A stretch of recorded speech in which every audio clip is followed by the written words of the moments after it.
ladies and gentlemen, this video will be to help with extension sheet number 3 for the Pythagorean theorem unit.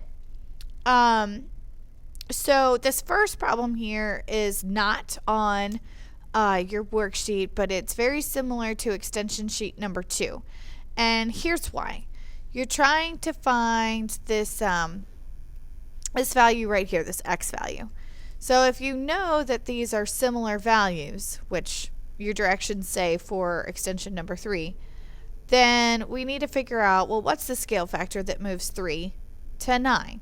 Well, that would be 3, because 3 times 3 will give you this 9. So then it would be real easy to figure out what x is. This 1 times 3 will give you 3. So that would be how we would find that value.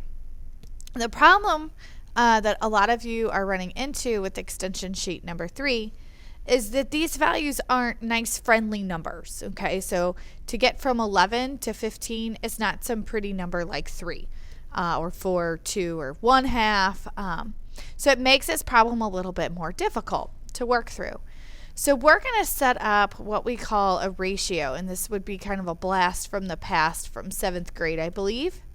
We're going to set up a ratio. So since we know that these two figures are similar, we know that the ratio of this side length to this side length is going to have to be equal to the ratio of this side length to this side length. So that should just kind of make sense, that this ratio has to be the same as this ratio if indeed they are similar. So likewise over here, this works for the easier problem that we went for. So the ratio of this side length and this side length is 1/3. And this side length, once we figure out x was 3 and this was 9, these are equivalent. These are the same fraction. They may look a little different, but they are the same thing. So we're going to apply that same reasoning to this more difficult situation here. So this ratio would be 14/11. By the way, it does not matter if you choose the 14 to go on the top or the 11 to go on the top. Just whichever value you choose to be in the numerator, this same value over here has to be in the numerator. So likewise, since I chose 14 to be in the numerator, then h has to be in the numerator. And then 15 would then be in the denominator. So I have set up this ratio. Likewise, maybe I'll do this in a different color. For those of you that want to set this up differently, I could have done 11/14. But if I do 11/14, then I have to have 15/h. So it doesn't matter which way I set up the ratio. I just have to set it up consistently.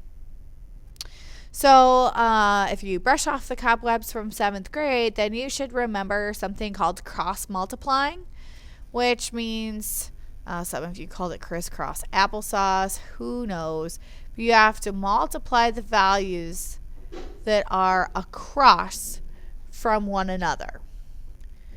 So 14 times 15 is 210. And then 11 times h, that would just be 11 h's. And then from there, you could divide both sides by 11. So if you divide both sides by 11 here, 210 divided by 11 is 19.09 repeating. And if you look on your sheet, that answer, if you round to the nearest tenth, is going to be 19.1, which is in the top row, second from the right on your sheet. And you would mark an H in that box. We can walk through this one over here as well. If you cross multiply these, again, you have the same thing. 11h is equal to 210. So again, it doesn't matter how you set it up. This is going to help you with these unfriendly numbers. If you need any more help or guidance, especially on like numbers 10, 11, and 12 on extension 3, please let Ms. Fike, Ms. Sudame, or Ms. Ryan know, and we'd be awesome for tackling these extension sheets.